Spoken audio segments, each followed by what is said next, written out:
Everyone, welcome to our channel phone physics. Last video में हमने discuss किया था सेल्फ इंडक्टेंस के बारे में फॉर सिंगल कॉयल और inductor as well as for solenoid. आज की इस वीडियो में हम डिस्कस करेंगे म्यूचुअल इंडक्टेंस के बारे में। सबसे पहले तो डिस्कस करेंगे इसको दो कॉयल के लिए या इंडक्टर कॉयल के लिए, और फिर बाद में फिर वैसे ही दो कोएक्सियल सोलिनॉइड्स के लिए। तो चलिए सबसे पहले स्टार्ट करते हैं। म्यूचुअल इंडक्टेंस हमारे पास एक्चुअल में होता क्या है। जो सेल्फ इंडक्टेंस था हमारे पास वो क्या था, थोड़ा सा उसी को अगर हम रिकैप करना चाहें तो जो सेल्फ इंडक्टेंस जो था हमारे पास वो क्या था कि अगर आपके पास कोई कॉइल है, अगर जिस कॉइल के अंदर करंट फ्लो कर रहा है, जिस कॉइल के अंदर करंट वेरी कर रहा है, और उसी कॉइल के अंदर अगर ईएमएफ इंड्यूस हो रही है, तो वो जो फिनोमेना था हमारे पास वो क्या था, सेल्फ इंडक्टेंस फिनोमेना था। ईएमएफ जो इंड्यूस होती थी वो बैक ईएमएफ हमारे पास होती थी। म्यूचुअल इंडक्टेंस क्या है, मान लीजिए आपके पास कोई दो कॉइल है, दो कॉइल आपने मान लीजिए वो एक दूसरे के पास रखी हुई है। तो एक कॉइल के अंदर अगर मान लीजिए करंट वेरी कर रहा है, एक कॉइल के अंदर करंट वेरी कर रहा है और दूसरी कॉइल के अंदर अगर ईएमएफ इंड्यूस्ड हो रही है, तो उस कॉइल को हम बोलते हैं म्यूचुअल इंडक्टेंस। सॉरी, उस कॉइल को नहीं, इस फिनोमेना को हम बोलते हैं म्यूचुअल इंडक्टेंस या म्यूचुअल इंडक्शन। कैसे, देखिए मान लीजिए आपके पास कोई, सबसे पहले हम बात करेंगे कॉइल के लिए, फिर बात करेंगे हम सोलेनॉइड के लिए। ये मान लीजिए आपके पास कोई दो कॉइल हैं, एक आपके पास ये कॉइल है जिसको आपने कनेक्ट कर रखा था गैल्वेनोमीटर से, एक आपके पास ये दूसरी कॉइल है जिसको आपने कनेक्ट कर रखा है वेरिएबल बैटरी से। दोनों एक दूसरे के एडजेसेंट नज़दीक रखी हुई है, वेरिएबल बैटरी से आपने इसको कनेक्ट कर रखा था यहाँ पर की। तो इसको मैं नाम देता हूँ कॉइल फर्स्ट का, that is coil first, that is coil second. तो जैसे ही मैं, ये दोनों एक दूसरे के नज़दीक रखी हुई है, जैसे ही मैं यहाँ से इस कॉइल फर्स्ट की को क्लोज करूँगा तो क्या होगा, मैं क्या देखता हूँ, इसके अंदर कॉइल सेकंड के अंदर करंट इंड्यूस हो जाता है। ये जो फिनोमेना है इसी को हम बोलते हैं म्यूचुअल इंडक्टेंस। जब दो कॉइल एक दूसरे के आसपास रखी होती है या एक दूसरे कोएक्सियली रखी हुई होती है, तो उस टाइम पे जब एक कॉइल के अंदर जब करंट वेरी करता है तो दूसरी कॉइल के अंदर जो ईएमएफ इंड्यूस होती है, इस फिनोमेना को हम नाम देते हैं म्यूचुअल इंडक्टेंस या म्यूचुअल इंडक्शन। सेम ऐसे अगर यहाँ पर वेरिएबल बैटरी होती है, यहाँ पर गैल्वेनोमीटर होता है इधर की साइड, अगर यहाँ पर करंट वेरी करते तो इसके अंदर ईएमएफ इंड्यूस हो जाती। ओके क्यों हो जाती, क्योंकि यहाँ पर करंट आपने वेरी किया है, करंट वेरी करने की वजह से यहाँ पर मैग्नेटिक फील्ड वेरी हुआ है, उसमें मैग्नेटिक फील्ड की वजह से मैग्नेटिक फ्लक्स वेरी हुआ है, और उस मैग्नेटिक फ्लक्स के वेरी होने की वजह से यहाँ पर ईएमएफ इंड्यूस्ड हुई है। जैसे यहाँ पर जो करंट जो वेरी करता तो उसकी वजह से यहाँ पर करंट फ्लो कर रहा है, जैसे करंट की direction higher potential to lower potential. तो यहाँ पर अगर आप मैग्नेटिक फील्ड देखोगे तो इस फेज के लिए देखोगे तो that is from outside and that is from inside. यहाँ से बाहर की साइड जाता हुआ दिखाई देगा, यहाँ से अंदर की साइड आता हुआ दिखाई देगा, यहाँ से बाहर की साइड और यहाँ से अंदर की साइड। तो ओवरऑल अगर मैं दिखाना चाहूँ तो आपको कैसा देखने को मिलेगा, यहाँ पर आपको इस टाइप से, ओके, यहाँ से बाहर की साइड, यहाँ से अंदर की साइड आता हुआ आपको दिखाई देगा। क्लियर। तो यहाँ पर इस वेरिएबल करंट की वजह से यहाँ पर मैग्नेटिक फील्ड वेरी हुआ, मैग्नेटिक फील्ड वेरी होने की वजह से इसके अंदर भी मैग्नेटिक फील्ड वेरी हुआ, इसके अंदर मैग्नेटिक फील्ड वेरी होने की वजह से यहाँ पर मैग्नेटिक फ्लक्स वेरी हुआ, मैग्नेटिक फ्लक्स वेरी होने की वजह से यहाँ पर ईएमएफ इंड्यूस्ड हुई। ओके, अब यहाँ से हम डिफाइन, ये फिनोमेना तो हो गया म्यूचुअल इंडक्टेंस। अब हम यहाँ पे फाइंड आउट करेंगे कोफिशिएंट ऑफ म्यूचुअल इंडक्टेंस। जैसे हमने फाइंड आउट किया था coefficient of self inductance, same वैसे ही कोफिशिएंट ऑफ म्यूचुअल इंडक्टेंस। अब हमें पता है यहाँ पर जो ईएमएफ जो इंड्यूस्ड होगी, ईएमएफ जो इंड्यूस्ड होगी हमारे पास वो कितनी होगी, E equal to minus d∅b/dt। अब मैग्नेटिक फ्लक्स जो ईएमएफ जो इंड्यूस्ड हो रही है वो किसके अंदर इंड्यूस्ड हो रही है, इन कॉइल सेकंड कॉइल के अंदर इंड्यूस हो रही है, इसको E2 नाम दे दूं, EMF induced in coil second. किसकी वजह से, कॉइल सेकंड के अंदर जो मैग्नेटिक फ्लक्स वेरी कर रहा है उसकी वजह से। क्लियर। तो अब यहाँ पर जो मैग्नेटिक फ्लक्स जो वेरी कर रहा है सेकंड कॉइल के अंदर, वो डायरेक्टली प्रोपोर्शनल किसके है, current flowing in the second coil या current flowing in the first coil, किसके डायरेक्टली प्रोपोर्शनल है। सेकंड कॉइल में तो करंट फ्लो किया ही नहीं हमने करंट फ्लो कराया किसके अंदर, फर्स्ट कॉइल के अंदर। जब वो करंट जब वेरी हुआ यहाँ से, तो उस करंट के वेरी होने की वजह से यहाँ पर मैग्नेटिक फ्लक्स वेरी किया। तो यहाँ पर जो सेकंड कॉइल के अंदर जो मैग्नेटिक फ्लक्स जो वेरी कर रहा है, किसकी वजह से वेरी कर रहा है, due to current vary in first coil, due to current vary in first coil. तो इसके डायरेक्टली प्रोपोर्शनल है। मान लीजिए यहाँ पर करंट जो फ्लो कर रहा है इस कॉइल के अंदर I1 करंट फ्लो कर रहा है, तो सेकंड कॉइल के अंदर जो फ्लक्स जो है वो डायरेक्टली प्रोपोर्शनल है किसके, फर्स्ट कॉइल के अंदर जो करंट फ्लो कर रहा है उसके। सेम ऐसे अगर आप इसको वेरिएबल बैटरी से कनेक्ट कर देते, इसको आप गैल्वेनोमीटर से कनेक्ट करते, तो उस केस में यहाँ पर फर्स्ट कॉइल के अंदर जो फ्लक्स जो डायरेक्टली प्रोपोर्शनल होता है वो सेकंड कॉइल के अंदर जो करंट जो फ्लो कर रहा होता है उसके डायरेक्टली प्रोपोर्शनल होता है। यही फिनोमेना है म्यूचुअल इंडक्टेंस। अब यहाँ से अगर मैं इस डायरेक्टली प्रोपोर्शनल के साइन को हटा देता हूँ तो मेरे पास एक फैक्टर निकल के आता है, कोफिशिएंट निकल के आता है, जिसको हम नाम देते हैं coefficient of mutual inductance. Coefficient of mutual inductance represent करता हूँ मैं इसको m से। अगर सेकंड कॉइल के लिए देख रहे हो mutual inductance for second due to first, इसको मैं ऐसे लिखूंगा। सेकंड कॉइल के अंदर आपको ये देखने को मिलेगा due to first I1। Okay, तो ये आपके पास आ जाता है coefficient of mutual inductance in coil second due to first. या थोड़े टाइम के लिए अगर आप इनको कंफ्यूज हो रहे हो तो थोड़े टाइम के लिए इन चीज़ों को छोड़ दीजिए इनको। ओके, सीधा याद रखिए फिलहाल टाइम। सेकंड कॉइल के अंदर जो ईएमएफ इंड्यूस होगी वो किसके इक्वल होगी? Change in the magnetic flux in second minus d∅/dt। और यहाँ पर जो मैग्नेटिक फ्लक्स जो डिपेंड करेगा वो किस पे डिपेंड करेगा? Current flowing in the coil first F∅ directly proportional to I के। यहाँ पर जब आप इस डायरेक्टली प्रोपोर्शनल के साइन को हटाते हो तो एक कोफिशिएंट निकल के आता है जिसको हम बोलते हैं कोफिशिएंट ऑफ म्यूचुअल इंडक्टेंस, जिसको हम रिप्रेजेंट करते हैं कैपिटल M से। ये है आपके पास coefficient of mutual inductance. Okay, तो यहाँ से अगर मैं यहाँ से इसको अगर आगे फर्दर अगर मैं यहाँ से इसको कोफिशिएंट को डिफाइन करना चाहूँ तो m आपके पास किसके इक्वल होगा? 5/I। तो अगर मैं आपसे कहूँ इसकी यूनिट क्या होगी, डायमेंशन फॉर्मूला क्या होगा, तो सेम जो हमारे पास कोफिशिएंट ऑफ सेल्फ इंडक्टेंस आया था वो क्या आया था? L = 5/I। तो सेम आपके पास यूनिट होगी, सेम डायमेंशन फॉर्मूला होगा एज बिल्कुल आपके पास as it is to self inductance, coefficient of self inductance. तो यहाँ से अगर आप इसकी यूनिट बताना चाहो कोफिशिएंट ऑफ म्यूचुअल इंडक्टेंस की, तो यूनिट क्या होगी? That is m = 5/I weber पर एम्पियर। या यहाँ से अगर इसकी वैल्यू यहाँ पर पुट करते हो तो यहाँ से अगर निकालना चाहो तो इस फॉर्म में भी निकाल सकते हो।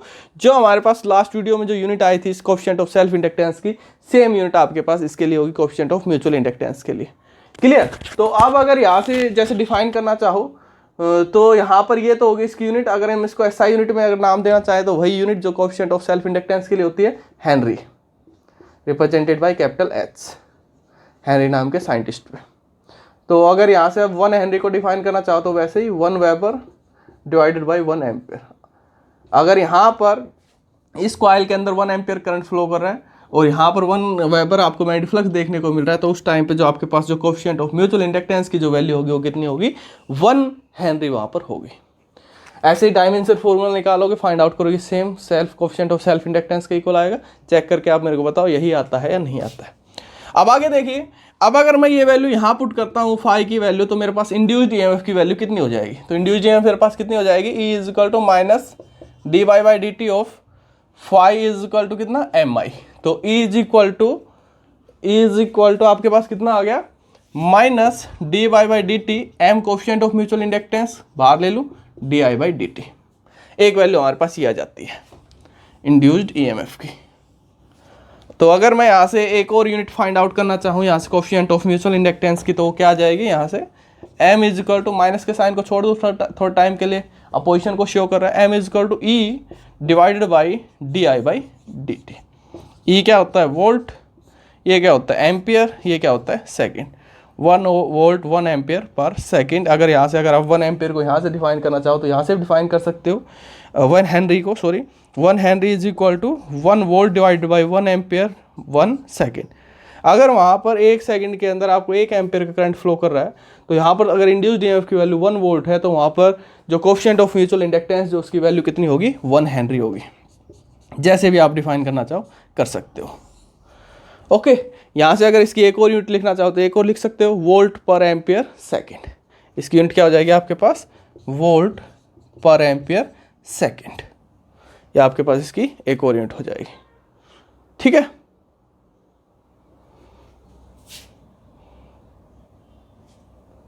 अब ये हो गया आपके पास इससे related.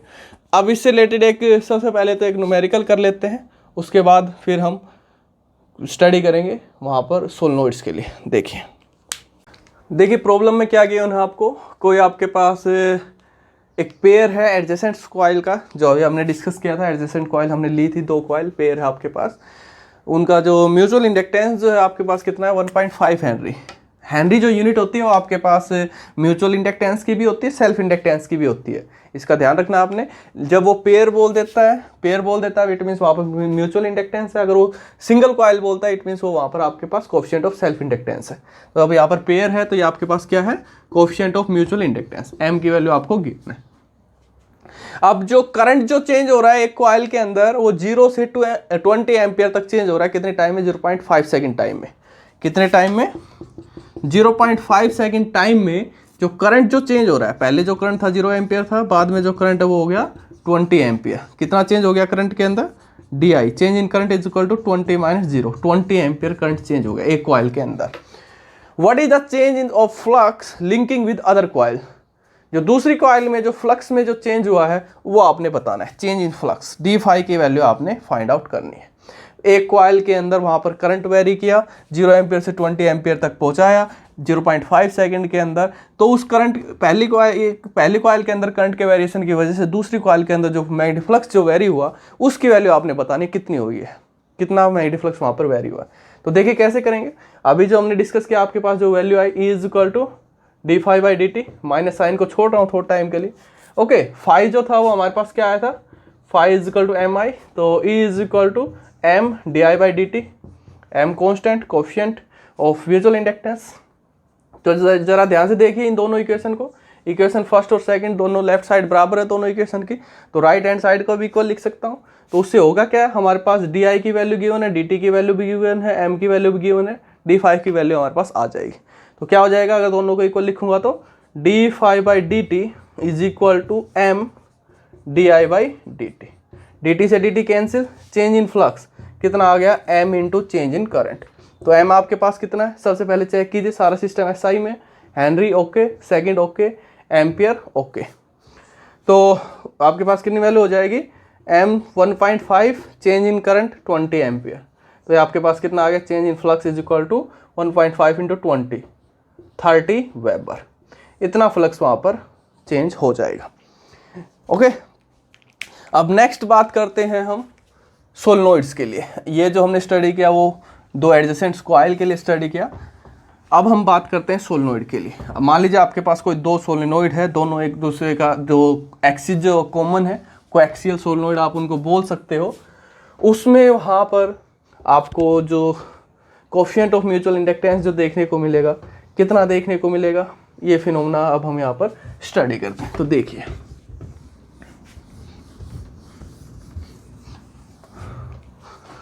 Mutual inductance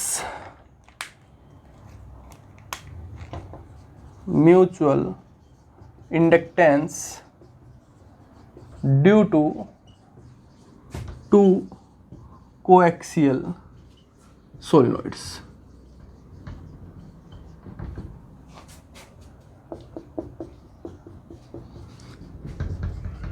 important topic है, कई बार एग्जाम में एज इट इज एक्सप्रेशन पूछ ली जाती है, नहीं तो अदरवाइज इसके ऊपर न्यूमेरिकल्स पूछे जाते हैं। तो ध्यान से सुनिए क्या करना है इसके अंदर। मान लीजिए आपके पास कोई 2 सोलेनोइड है, दोनों का एक्सिस जो कॉमन है, दोनों का एक्सिस कॉमन है। एक सोलेनोइड है आपके पास एक की जो लेंथ है वो मान लीजिए L1 है, जो सोलेनोइड फर्स्ट है, सोलेनोइड जो फर्स्ट है उसकी जो लेंथ जो है वो L1 मान लीजिए, और इसका एरिया जो है सोलेनोइड फर्स्ट का ही जो एरिया जो है वो A1 मान लीजिए, होगा कितना, उसकी जो रेडियस जो है वो R1 मान लीजिए, रेडियस कितनी है R1, तो एरिया A1 कितना हो जाएगा, पाई R1 स्क्वायर। ओके, और जो सोलेनोइड सेकंड है साथ के साथ इसकी number of turns, total number of turns जो है, टोटल नंबर ऑफ टर्न्स इसके अंदर मान लीजिए कैपिटल N1, तो number of turns per unit length कितनी हो जाएगी, N1 बाई L1। अब आ जाइए सोलेनोइड सेकंड जो हम लेकर के चल रहे हैं, सोलेनोइड जो सेकंड जो है उसकी जो लेंथ जो है वो आपके पास है L2, रेडियस जो है सोलेनोइड सेकंड की वो है आपके पास R2, एरिया जो है सोलेनोइड सेकंड का वो कितना हो जाएगा आपके पास A2, that is equal to pi R2 square.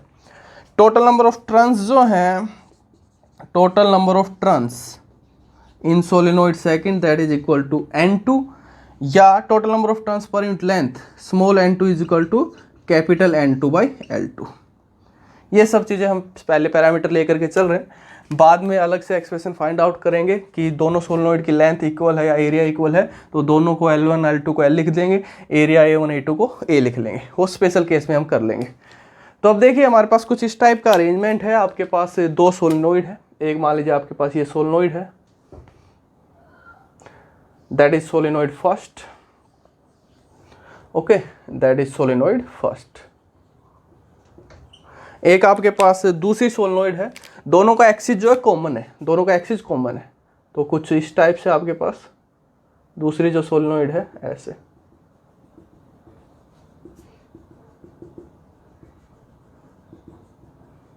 ऐसे, तो दोनों का एक्सिस कॉमन है, दोनों का अगर मैं एक्सिस दिखाना चाहूं तो दोनों का एक्सिस कॉमन है, ये वाला एक्सिस, ओके। तो एरिया वेक्टर और जो आपके पास जो एंगल जो बनेगा थीटा कोस 0 वहाँ पर आपके पास 1 हो जाएगा। तो ये सोलेनोइड फर्स्ट है, ये सोलेनोइड सेकंड है, सोलेनोइड सेकंड। फर्स्ट को मैंने दिखाया ब्लू कलर से, सेकंड को मैंने दिखाया ग्रीन कलर से, और दोनों का एक्सिस जो है कॉमन है। फर्स्ट जो सोलेनोइड है उसकी लेंथ L1 है, ये वाली लेंथ L1 है, इसकी लेंथ L2 है, दोनों को इक्वल भी ले सकते हो, लेकिन वो हम स्पेशल केस में डिस्कस कर लेंगे। पहले वाले जो सोलेनोइड है इसकी रेडियस R1 है, दूसरे वाले जो सोलेनोइड है इसकी रेडियस R2 है, जिसकी वजह से पहले वाले का एरिया पाई R1 स्क्वायर हो जाएगा, दूसरी वाले का एरिया पाई R2 स्क्वायर हो जाएगा। इसके अंदर जो टोटल नंबर ऑफ टर्न्स जो है पहले वाले के अंदर वो N1 है, दूसरे वाले के अंदर जो टोटल नंबर ऑफ टर्न्स जो है वो N2 है। Number of turns per unit length जो फर्स्ट वाली में है वो स्मॉल n1 है, इसमें स्मॉल n2 है। क्लियर। अब इसके अंदर क्या होगा, अगर मैं यहाँ पर एक सोलेनोइड के अंदर करंट को वेरी कराऊंगा, अगर एक सोलेनोइड के अंदर करंट को अगर मैं यहाँ पर वेरी कराऊंगा तो दूसरी कॉइल के अंदर मैं डिफ्लक्स वेरी करेगा। तो ये जो फिनोमेना जो है, इस फिनोमेना को हम नाम देते हैं म्यूचुअल इंडक्टेंस का। है किसके लिए? सोलेनोइड के लिए। अगर मान लीजिए मैं इस फर्स्ट कॉइल को वेरिएबल बैटरी से कनेक्ट कर देता हूँ, जिसकी हेल्प से मैं यहाँ से करंट को वेरी कर रहा हूँ, तो इसको यहाँ से फर्स्ट सोलेनोइड के अंदर करंट फ्लो कर रहा है, फर्स्ट कॉइल के अंदर करंट वेरी कर रहा है, और फर्स्ट कॉइल के अंदर करंट वेरी करेगा तो वहाँ पर मैग्नेटिक फील्ड वेरी करेगा, और मैग्नेटिक फील्ड जो वेरी करेगा फर्स्ट कॉइल का, उसके साथ दूसरी कॉइल जो है वो यहाँ पर इसी के साथ कोएक्सिस रखी हुई है, दूसरी कॉइल के अंदर भी मैग्नेटिक फील्ड वेरी करेगा, दूसरी कॉइल के अंदर मैग्नेटिक फील्ड वेरी करेगा, तो दूसरी कॉइल के अंदर क्या होगा, वहाँ पर आपके पास मैग्नेटिक फ्लक्स वेरी करेगा। तो मैग्नेटिक फ्लक्स वेरी करेगा तो दूसरी सोलेनोइड के अंदर ईएमएफ इंड्यूस हो जाएगी। इसी फिनोमेना को हम क्या नाम देते हैं? Mutual inductance. तो ये आपके पास है mutual inductance due to coaxial solenoid. तो अब यहाँ पर जैसे मान लीजिए मैं यहाँ से इसको कनेक्ट कर देता हूँ फर्स्ट सोलेनोइड को वेरिएबल बैटरी के साथ, इसी को भी कर सकते हैं, सेकंड को भी कर सकते हो, बारी बार से डिस्कस कर लेते हैं। तो जैसे मैं यहाँ से की को क्लोज करूँगा, करंट की सप्लाई को वेरी करूँगा, तो करंट की सप्लाई को वेरी करूँगा तो पहले वाली जो सोलेनोइड है उसमें करंट वेरी होगा, ये वाली पहले वाली जो सोलेनोइड है इसमें करंट वेरी होगा, इसमें करंट वेरी होगा तो उस केस में क्या होगा, इसमें करंट वेरी होगा तो फर्स्ट सोलेनोइड के अंदर मैग्नेटिक फील्ड वेरी होगा, मैग्नेटिक फील्ड वेरी होगा फर्स्ट सोलेनोइड के अंदर, सेकंड सोलेनोइड के अंदर भी मैग्नेटिक फील्ड वेरी होगा, दोनों मेटल की तो है, तो जो सेकंड के अंदर मैग्नेटिक फील्ड वेरी होगा तो सेकंड के अंदर मैग्नेटिक फ्लक्स भी वेरी होगा। तो यहाँ से अगर मैं लिखना चाहूँ तो क्या लिख सकता हूँ, ये चीज़ें आपने नोट करके रखनी है, बाद में इनका यूज़ करेंगे, अभी यूज़ करेंगे एक्सप्रेशन फाइंड आउट करेंगे तब कोफिशिएंट ऑफ म्यूचुअल इंडक्टेंस की। देखिए तो यहाँ पर आपको जो सेकंड सोलेनोइड के अंदर जो ईएमएफ इंड्यूस जो होगी वो कितनी ईएमएफ इंड्यूस होगी, माइनस के d∅2/dt। सेकंड कॉइल के अंदर जो मैग्नेटिक फ्लक्स जो वेरी करेगा उसकी वजह से आपके इस फर्स्ट कॉइल के अंदर सेकंड कॉइल के अंदर ईएमएफ इंड्यूस हो जाएगी।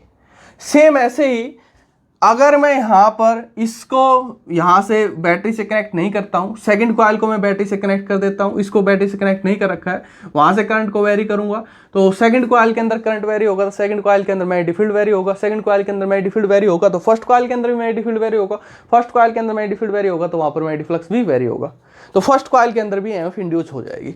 तो उस केस में जो मैग्नेटिक फील्ड जो मैग्नेटिक फ्लक्स की वेरी करने की वजह से जो ईएमएफ इंड्यूस होगी फर्स्ट कॉइल के अंदर वो क्या होगी, d∅1/dt, d∅1/dt। क्लियर। अब यहां से जो φ2 जो है, अब जरा ध्यान से सुनना क्या लिख रहा हूं मैं यहां पर, φ2 जो है that is directly proportional to I1। जब यहाँ से आप फर्स्ट कॉइल के अंदर, फर्स्ट सोलेनोइड के अंदर करंट को वेरी करोगे, करंट की सप्लाई को कम ज़्यादा करोगे, तो सेकंड कॉइल के अंदर मैग्नेटिक फ्लक्स वेरी करेगा, जिसकी वजह से सेकंड कॉइल के अंदर EMF इंड्यूस होगी। तो सेकंड कॉइल का जो मैग्नेटिक फ्लक्स जो है वो किस पे डिपेंड कर रहा है? Current of the first coil, current of the first coil. तो मैं यहाँ पर क्या लिखूंगा? phi2 is directly proportional to I1। जब मैं इस डायरेक्टली प्रोपोर्शनल के साइन को हटाता हूं तो आपके पास फिर से वही आएगा, कोएफिशिएंट ऑफ म्यूचुअल इंडक्टेंस, लेकिन मैं इसको लिखूंगा कैसे? मैं इसको लिखूंगा ऐसे, M21 coefficient of mutual inductance for coil second due to first. Second coil मतलब सेकंड सोलेनोइड के लिए, किसकी वजह से? ड्यू टू फर्स्ट सोलेनोइड की वजह से। पहले सोलेनोइड के अंदर करंट वेरी किया, जिसकी वजह से आपको ये देखने को मिला। सेम ऐसे अगर मैं यहाँ से इस बैटरी को हटा करके सेकंड सोलेनोइड के साथ अटैच करता हूँ, तो सेकंड सोलेनोइड के साथ अटैच करूंगा, तो उस केस में क्या मैं लिखूंगा यहाँ पर? phi1, जो पहले वाली कॉइल के अंदर जो मैग्नेटिक फ्लक्स जो आपको देखने को मिलेगा, किसकी वजह से देखने को मिलेगा? Due to current flowing in the second coil. ऐसे लिखूंगा, current flowing in the second coil. तो जब मैं यहाँ से इस डायरेक्टली प्रोपोर्शनल के साइन को हटाऊंगा, फिर से यहाँ पर कोएफिशिएंट ऑफ म्यूचुअल इंडक्टेंस आएगा, लेकिन इसमें उसको लिखूंगा कैसे? उसको मैं लिखूंगा ऐसे, M12 coefficient of mutual inductance for solenoid first due to second, solenoid first due to second. जब आप सेम एरिया की, सेम लेंथ की अगर आप दोनों सोलेनोइड लेकर के चलोगे, तो उस केस में ये दोनों जो कोएफिशिएंट ऑफ म्यूचुअल इंडक्टेंस जो है वो इक्वल मिलेंगे। क्लियर? लेकिन ये बाद की बातें हैं, कई बार वो अलग अलग से भी दे देता है, तो इसको आपने समझ के चलना है। तो इतना समझ में आया। अब हम यहाँ पर कोएफिशिएंट ऑफ म्यूचुअल इंडक्टेंस की वैल्यू फाइंड आउट करना चाह रहे हैं कि यहाँ पर जो कोएफिशिएंट ऑफ म्यूचुअल इंडक्टेंस की जो वैल्यू होगी, बारी बारी से, एक बार इसको सप्लाई से कनेक्ट करोगे, एक बार इसको, तो हमें क्या देखने को मिलेगी? तो सबसे पहले एक के लिए करेंगे अच्छे से, दूसरे की फिर वैसे ही सिमिलर हम करके लिख देंगे। तो ध्यान से समझना कैसे कर रहे हैं हम यहाँ पर। तो मान लीजिए आपने फर्स्ट सोलेनोइड को वेरिएबल बैटरी से कनेक्ट कर रखा था, उसकी वजह से यहाँ पर करंट वेरी किया, तो फर्स्ट सोलेनोइड के अंदर आपके पास क्या देखने को मिला? मैग्नेटिक फील्ड वेरी हुआ, जिसकी वजह से सेकंड कॉइल के, सेकंड सोलेनोइड के अंदर मैग्नेटिक फील्ड वेरी हुआ, जिसकी वजह से सेकंड सोलेनोइड के अंदर मैग्नेटिक फ्लक्स वेरी हुआ, जिसकी वजह से आपको इंड्यूस्ड ईएमएफ देखने को मिली। ओके, और एक तो कंडीशन आपके पास ये हो गई फर्स्ट, और दूसरी कंडीशन आपके पास ये हो गई। ओके, अब यहां से अब मैं कहूं phi2 जो है वो एक्चुअल में है किसके इक्वल? एक तो ठीक है, ये तो आपके पास हो गया, एक तो ये हमें पता है that is directly proportional to I1, magnetic flux in coil in solenoid second is directly proportional to current flowing in first. एक और चीज, जो कोएफिशिएंट ऑफ म्यूचुअल इंडक्टेंस जो है वो डिपेंड करता है, सेम वैसे जो कोएफिशिएंट ऑफ सेल्फ इंडक्टेंस है, इनके बीच में जो कॉइल्स जो है, मटेरियल किस चीज़ का है, जो सोलेनोइड जो आपने ली है वो किस मटेरियल्स की है, सेपरेशन कितना है इनके बीच में, सेपरेशन बिटवीन द कॉइल्स और सोलेनोइड। अगर आपके पास एडजेसेंट कॉइल है तो कॉइल्स के लिए, सोलेनोइड है तो सोलेनोइड के लिए। और ओरिएंटेशन, कैसे आपने इसको ओरिएंट किया हुआ है, दोनों कॉइल को आप कैसे ओरिएंट कर रहे हो, इनके ऊपर ये डिपेंड करता है। ओरिएंटेशन, सेपरेशन, मटेरियल्स, इनके ऊपर ये डिपेंड करता है। जैसे सेल्फ इंडक्टेंस डिपेंड करता था, वैसे म्यूचुअल इंडक्टेंस भी इन पे डिपेंड करता है। ठीक है, ये चीज़ भी आपने याद रखनी है। अब जो हम बात कर रहे थे, एक्चुअल में हमारे पास मैग्नेटिक फ्लक्स जो वो होता किसके इक्वल है? एक्चुअल में आपके पास जो मैग्नेटिक फ्लक्स है, phi is equal to BA cos of theta, BA cos of theta. तो यहाँ से हमें दिख रहा है जो आपको मैग्नेटिक फील्ड जो देखने को मिलेगा, जो भी आपको देखने को मिलेगा, एक पोल नॉर्थ की तरह काम करेगा, एक साउथ की तरह, नॉर्थ टू साउथ, बाहर के लिए, अंदर के लिए साउथ टू नॉर्थ। ज़्यादा नहीं दिखा रहा हूँ, खराब हो जाएगा। तो यहाँ पर थीटा जो 0 डिग्री है, एरिया वेक्टर और मैग्नेटिक फील्ड के बीच में जो एंगल बनेगा 0 cos 0 1, थोड़ी देर के लिए हटा दूँ, चाहे आप कोई सा भी केस ले लेना, सभी केस में थीटा 0, तो phi is equal to BA। अब मैं यहाँ पर लिखना चाह रहा हूँ phi2 बहुत बार कंफ्यूजन होती है और बहुत बार लास्ट तक कंफ्यूजन रहती है, इसके अंदर बहुत बार गलती की जाती है, ध्यान से समझ लेना इस चीज को।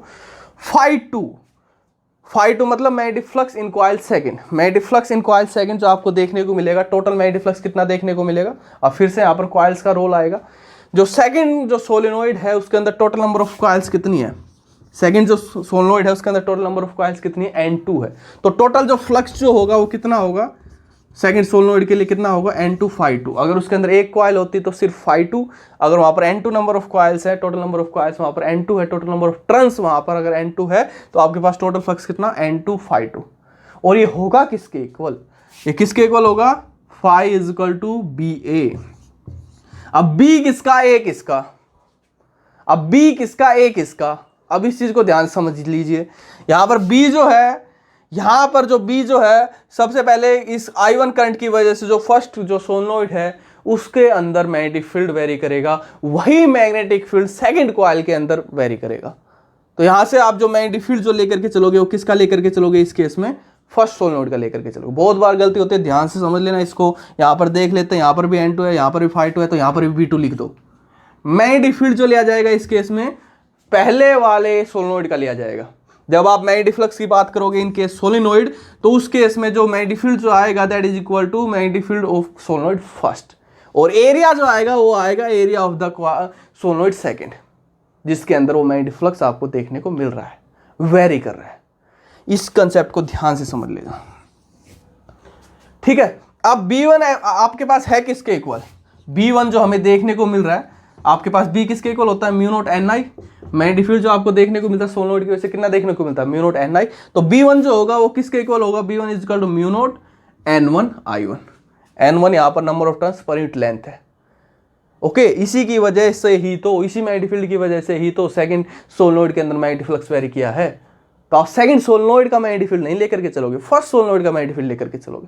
वैल्यू पुट करेंगे तो हमारे पास टोटल मैग्नेटिक फ्लक्स की कितनी वैल्यू आ जाएगी in coil second, that is equal to N2 Φ2, that is equal to mu naught N1 I1 A2, mu naught N1 I1 A2। और साथ में आपके पास जो टोटल नंबर ऑफ टर्न्स जो इसके अंदर कितनी है, सेकंड सोलेनोइड के अंदर कितनी है, N2 total number of turns भी लेकर के चलोगे साथ में, तो आपके पास ये कितनी वैल्यू आ जाएगी, N2 Φ2 is equal to N2 mu naught, ये क्या है, small n1, that is equal to small n1 is equal to capital N1 by L1, जो आपको पहले मैंने पैरामीटर लिखवाए थे, सारी चीज़ें फिर यहाँ पे यूज की जाएगी।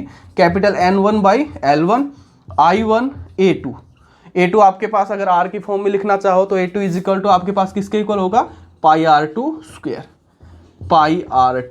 स्क्वायर लिख सकता हूँ। तो मैं इसको कैसे लिख सकता हूँ, जो आपको जो टोटल जो देखने को मिलेगा flux N2 Φ2 is equal to mu naught capital N1 capital N2 pi R1 square R2 square I1 into L1। अब जरा इन दोनों इक्वेशंस को कंपेयर कीजिए यहाँ से। ये तो आपके पास आए टोटल फ्लक्स, एक तो यहाँ से ये वाला आपके पास टोटल फ्लक्स ये रहा, और एक आपके पास टोटल फ्लक्स ये रहा जो वेरी किया, जो टोटल फ्लक्स आपके पास ये रहा, और एक आपके पास टोटल फ्लक्स ये रहा जो सेकंड कॉइल के अंदर वेरी किया। दोनों इक्वेशन को कंपेयर कीजिए, इधर की साइड ये है I1, इधर की साइड ये है I1, तो आपके पास ये वाला जो फैक्टर बचेगा वो किसके इक्वल होना चाहिए, या आपके पास इक्वल होना चाहिए कोएफिशिएंट ऑफ म्यूचुअल इंडक्टेंस के। तो दोनों को कंपेयर करोगे तो हमारे पास जो कोएफिशिएंट ऑफ म्यूचुअल इंडक्टेंस की जो वैल्यू जो आ जाएगी वो कितनी आ जाएगी, 4 coil second due to first mu naught capital N1 capital N2 pi R2 square upon L1 into I1 तो वो कैंसिल आउट ही हो गया, तो ये आपके पास वैल्यू आ जाती है इसकी। अगर आप इसको लिखना चाहो स्मॉल n की टर्म में तो क्या लिख सकते हैं, M21 is equal to mu naught N1 by L1। N1 by L1 क्या हो जाएगा आपके पास, small n1 N2 pi R2 square. अगर इसको भी आप लिखना चाहो स्मॉल n की टर्म में तो L2 से डिवाइड कर दीजिए, L2 से मल्टीप्लाई कर दीजिए, ये आपके पास क्या बन जाएगा, स्मॉल n2। तो M21 is equal to mu naught small n1 small n2 pi R2 square L2। Okay, तो ये आपके पास आ जाती है कोएफिशिएंट ऑफ म्यूचुअल इंडक्टेंस की वैल्यू। सेम ऐसे ही अब अगर मान लीजिए आप इस सेकंड कॉइल को कनेक्ट कर देते हो, सेकंड सोलेनोइड को कनेक्ट कर देते हो बैटरी से, उसकी वजह से यहाँ से करंट वेरी होगा, इसमें करंट वेरी होगा तो इसके अंदर फर्स्ट कॉइल के अंदर मैग्नेटिक फ्लक्स वेरी होगा। तो वो जो वैल्यू आएगी वो आपके पास कितनी आएगी, म्यूचुअल इंडक्टेंस की value M12 is equal to mu naught N1 N2 pi R1 square, R2 की जगह R1 और L2 की जगह L1। सेम ऐसे ही एक बार करके दिखा देता हूँ, कंफ्यूजन नहीं होगा फिर उसमें, देख लीजिए। इसी में कंफ्यूजन रहता है सबसे ज़्यादा।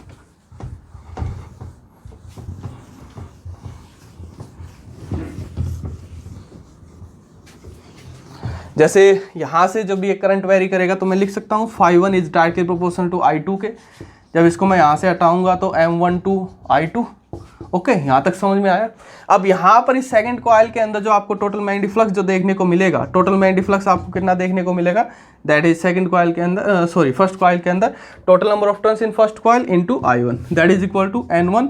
और एक्चुअल में आपके पास फाई होता क्या है, BA cos of theta, theta वही 0 cos 0 1 that is equal to BA। अब मैग्नेटिक फील्ड किसका और एरिया किसका, तो मैग्नेटिक फील्ड जो आप लोगे यहाँ पर किसका लोगे, सेकंड कॉइल का।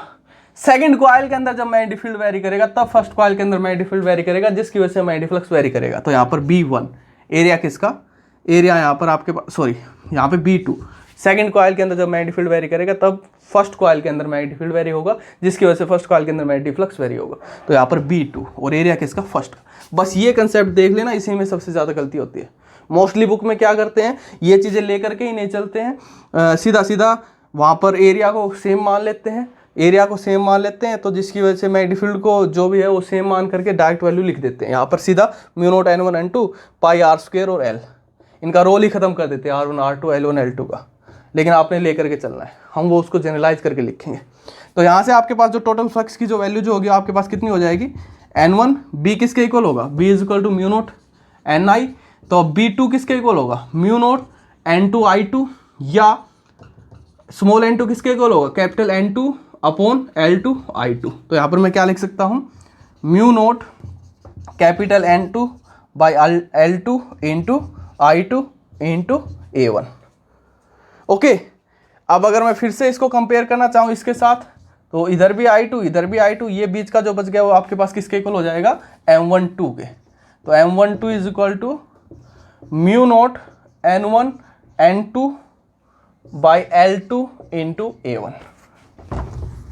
अब फिर से अगर इसको स्मॉल n की टर्म में लिखना चाहो तो ये आपके पास हो गया स्मॉल n2, इसको भी कन्वर्ट करना है तो L1 से मल्टीप्लाई, L2 से L1 से मल्टीप्लाई, L1 से डिवाइड, तो ये आपके पास हो गया स्मॉल n1। तो M12 is equal to μ0 small n1 small n2 A1 L1। A1 आपके पास कितना होगा, μ0 small n1 n2 pi R1² L2। Clear, वही रिजल्ट। ऐसे आपने इसको करना है।